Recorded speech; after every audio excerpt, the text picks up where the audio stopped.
트럼프의 관세가 아주 증시를 뒤흔들었죠. 그래서 이 관세에 투자자들이 한참 정신이 팔려 있었는데요. 근데 사실 관세라는 게 실질적으로 이 보더, 국경을 넘어가는 그런 물건에 한해서 관세가 붙는 거잖아요. 그렇기 때문에 물리적으로 국경을 넘지 않는 소프트웨어 기업들은 좀 안전하다 이런 평가들도 나오고 있습니다. 그럼 진짜로 소프트웨어 기업들 이 관세 영향을 안 받으니까 주가 방어가 될까? 이게 또 궁금하실 텐데요. 그런 소프트웨어 기업 중에서 오늘 살펴볼 기업이 바로 팔란티어입니다. 그런데 이 팔란티어는 소프트웨어 기업 중에서도 좀 독특한 입장에 처해 있습니다. 왜냐면 정부 매출이 꽤나 큰 비중을 차지하기 때문인데요. 근데 이 정부 매출이 크다는 건 앞으로 나올 실적이 정부의 예산 삭감과 큰 이제 연관성이 있다라는 걸 의미를 합니다. 근데 3월에 이어서 4월 10일 얼마 안 됐죠. 이때도 좀 큰 예산 삭감이 발표가 됐어요. 이 국방부 장관이 510억 달러 규모의 예산 삭감을 이제 발표를 한 겁니다. 근데 이 예산 삭감은 사실 예전에 좀 예고가 된 바 있어요. 2월 14일에는 이 국방부로 도지가 가고 있다라는 그런 보도가 나왔었고요. 도지가 14일에 방문을 했고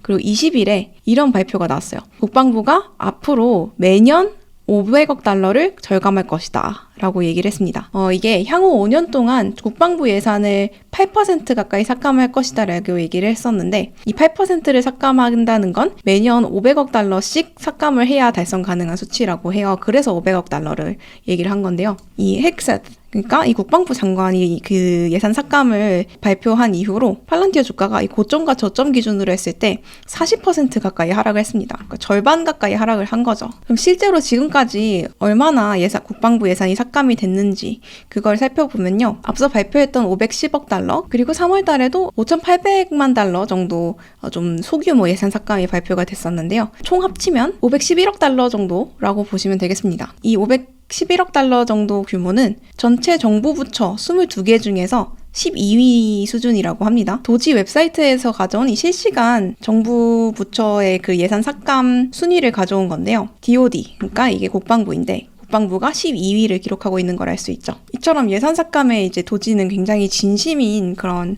상황인데요. 정부 예산을 이렇게 많이 삭감을 하면 팔란티어에게 장기적으로 악영향이 있진 않을까? 이게 궁금하실 것 같습니다. 그런데 재밌는 거는요. 정부 의존도가 팔란티어는 정부 의존도가 꽤나 높은 기업임에도 불구하고 카프 CEO가 도지 활동을 긍정적으로 평가해야 한다는 겁니다. 여기 보시면 도지를 이제 칭찬하면서 미국에서 되게 좋은 일이다 라고 얘기를 했고 이 기사에서는 도지가 혁명이다 라고 얘기를 했어요. 그리고 몇몇 사람들이 잘리는 거는 어쩔 수 없는 일이다 이런 식으로 얘기를 했고요. 여기서 더 재밌는 건 사실 알렉스 카프는 이 트럼프 지지자가 아니라는 겁니다. 이거는 폭스 비즈니스인데요. 폭스는 보수 매체죠. 대표적인 보수 매체인데 여기서 이렇게 이야기를 했다라는 건 사실이라는 거죠. 이 카프 CEO가 나는 트럼프에게 투표하지 않겠다라고 했다라는 겁니다. 그리고 실제로 살펴보면 과거에도 바이든한테 투표를 했었고 이번에도 해리스한테 투표를 했다라고 본인이 이야기한 그런 자료들이 많이 남아있어요. 이렇게 일반적으로 민주당을 지지를 해왔고 그리고 또 이 알렉스 카프는요 이스라엘의 지지자입니다. 그런데도 이제 머스크가 나치 경례를 이제 했다 그런 논란이 크게 일었을 때 머스크가 나치 경례를 했다라고 사람들이 얘기를 하는 것이 말도 안 된다라고 이렇게 지지를 하는 그런 발언을 내놓기도 했습니다. 그리고 이게 좀 알렉스 카프의 짝사랑이 아니에요. 머스크도 알렉스 카프에 대해서 좀 좋은 인상을 갖고 있는 걸 알 수 있는 게요. 일론 머스크가 이 알렉스 카프가 한 말에 대해서 베이스드라는 댓글을 남겼어요. 이 베이스드라는 건 우리말로 따지면 뭐 인정 이런 정도의 뉘앙스를 갖고 있는 단어입니다. 여기서 알렉스 카프가 뭐라고 했냐면 일반적으로 팔란티어가 이제 매분기 실적을 발표할 때마다 알렉스 카프가 서한을 발표를 하는데요. 그런데 담겨있는 내용과 비슷해요. 그런 애국주의적인 그런 이야기들을 담고 있는데 여기에 대해서 인정하는 바다라고 얘기를 한 거고요. 팔란티어의 수장인 알렉스 카프 그리고 도지의 수장인 일론 머스크 이 둘의 관계가 좋을 뿐만이 아니라 지금 현재 도지에서도 팔란티어 출신 엔지니어들이 꽤나 많이 이제 재직 중이라고 합니다. 뭐 꽤나 많다라고 할 수 있는지 이렇게 몇 안 되는 도지 직원들 중에서 팔란티어 직원 출신이 3명이나 있다라는 건 꽤나 큰 비중이라고 할 수 있는데요. 이 3사람이 여기 워커비즈에 이제 포함이 돼 있는 사람들입니다.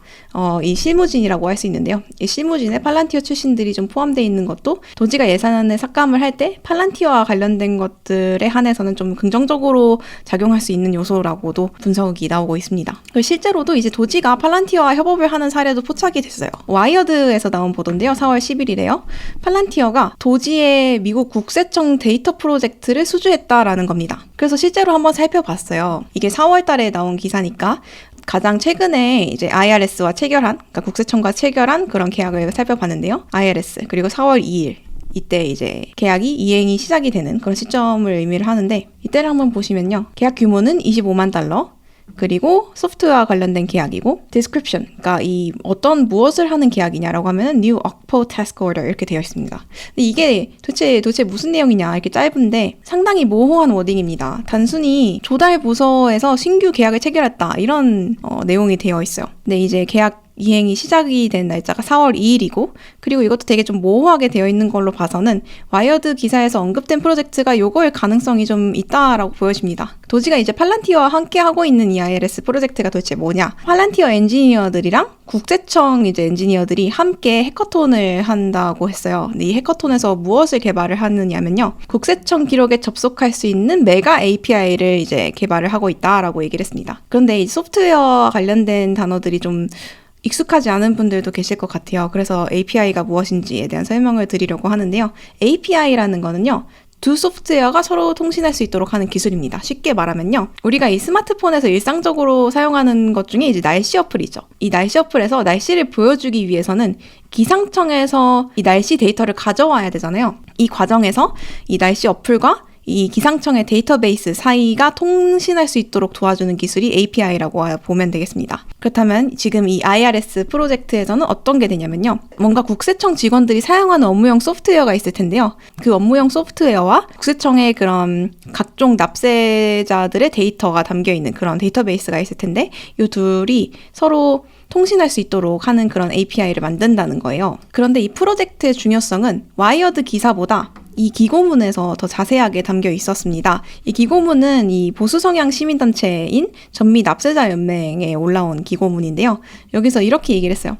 IRS가 팔란티어와 도지와 함께 새로운 기술을 도입하는 것은 바람직한 일이다. 근데 왜 바람직한 일인가라고 했을 때, 국세청에 이제 데이터가 저장이 될 때 국세청에서 사용하는 그런 데이터 관리 시스템이 60개가 넘는다고 해요. 60개가 넘는 그런 프로그램들의 데이터가 다 분산이 돼서 저장이 돼 있다라는 겁니다. 근데 더 큰 문제는 이 시스템들끼리 연결이 하나도 안 돼 있다라는 거죠. 그러니까 이게 무슨 말이냐면요. 어떤 사람이 문의 전화를 걸어서 나 세금 제대로 냈는데 이거 왜 이래요? 이렇게 물어봤어요. 그러면 이 사람이 제대로 냈는지 확인을 해야 되잖아요. 이 데이터베이스가 중앙화돼 있으면, 한 곳에 다 저장이 되어 있으면 이걸 그냥 찾아서 한번 딱 검색을 하면은 결과가 나오는 건데, 근데 이런 자료들이 여러 군데 다 따로따로 저장이 되어 있으니까 뭐 A 시스템에 검색을 해봐야 되고, 여기서 결과가 안 나오면 또 B 시스템에서 C 시스템, D 시스템까지 이렇게 여러 시스템을 검색을 해봐야 된다는 겁니다. 그뿐만이 아니라 나는 이제 A랑 B는 검색을 할 수 있는데 D랑 C는 검색을 못해. 그러면 다른 담당자한테 전화를 해서 이것 좀 검색을 해주세요. 이 사람이 누군지 좀 검색을 해주세요. 라고 이렇게 부탁을 하고 그런 비효율이 발생을 한다라는 거죠. 그래서 이번에 팔란티어가 개발하고 있는 API는 이렇게 60군데가 넘는 곳에 분산되어서 저장되어 있는 데이터를 한 번에 접속할 수 있는 그런 중앙화된 데이터베이스를 만드는 것이다 라고 볼 수 있을 텐데요. 이 도지가 Department of Government Efficiency의 약자죠. 정부 효율화 부서인 만큼 이 IRS의 IT 시스템을 현대화해서 효율성을 증진하겠다, 그런 의도라고 보시면 되겠습니다. 그러니까 결국은 도지가 팔란티어를 사용하는 것이 더 효율성을 높이는 그런 방안이었다는 거고요. 근데 이제 이뿐만이 아니라 팔란티어에 또 호재가 있었습니다. 최근에요. 14일에 이 호재가 발표된 이후로 주가가 4.6% 정규장에서 오르는 모습이 포착이 되기도 했습니다. 그 소식은 바로 나토가 팔란티어와 MSS 시스템 사용 계약을 체결했다라는 거였는데요. MSS 시스템이 도대체 뭐냐, 이게 좀 궁금하실 수 있는데, MSS 시스템은 원래 미국 국방부를 위해서 만들어진 그런 AI 시스템입니다. 작전을 수행하는 데 도움을 주는 그런 AI 도구라고 볼 수 있는데요. 이 MSS는 미국 군대에서 소개하는 페이지까지 만들어 놨어요. 그 페이지를 한번 보면 주요 성능을 이제 소개를 해놨는데, 그 주요 성능으로 높은 효율성을 들었어요. 그러면서 여기서 소개한 예시가 MSS를 적용한 뒤로 군인 2,000명이 예전에 필요했던 작전을 할 때 이제는 20명만 있어도 성공을 할 수 있었다라는 거죠. 사실 이걸 안 좋게 보면 AI가 일자리를 없앤다 이렇게 볼 수도 있는데요. 이건 다른 말로 하면 인건비가 효율화됐다는 것을 의미를 하기도 합니다. 그러니까 팔란티어를 통해서 한번 시스템을 구축을 해놓으면 고정적으로 들어가는 그런 인건비를 줄일 수 있는 그런 결과가 나타난다는 거죠. 그러니까 정부가 예산을 삭감하는 그런 시대에도 팔란티어를 사용을 하면은 과거에 들었던 것보다 비용이 더 적게 들기 때문에 굳이 팔란티어와 관련된 계약은 삭감하지 않아도 된다라는 그런 의미로 받아들여질 수도 있는 그런 내용입니다. 그리고 또 재밌는 게요. 사실 트럼프가 관세와 관련해서도 한번 유턴을 했지만 이 국방부 예산과 관련해서도 좀 유턴을 한 바가 있습니다. 2월에 국방부 예산을 8% 삭감하겠다 이렇게 예고를 했었는데요. 4월 8일에는 이런 말을 또 내놨어요. 내년에 국방부 예산으로 1조 달러를 할당하겠다 이렇게 얘기를 했습니다. 그리고 그거를 이 국방부 장관인 헤그세스가 또 리트윗을 하면서 사실상 공식화된 바가 있어요. 그 말은 이제 팔란티어의 주요 고객 중 하나인 이 국방부의 예산은 오히려 늘어난다라는 의미가 되기도 합니다. 작년에 가장 국내 투자자들에게 사랑을 받았던 주식이 바로 팔란티어인데요. 이 팔란티어 관련된 최근 소식들 좀 정리를 해봤습니다. 앞으로도 팔란티어와 관련된 소식들 꾸준히 전해드리도록 할게요. 머니네버슬립 뉴스레터와 네이버 프리미엄 콘텐츠 지금 바로 구독해보세요.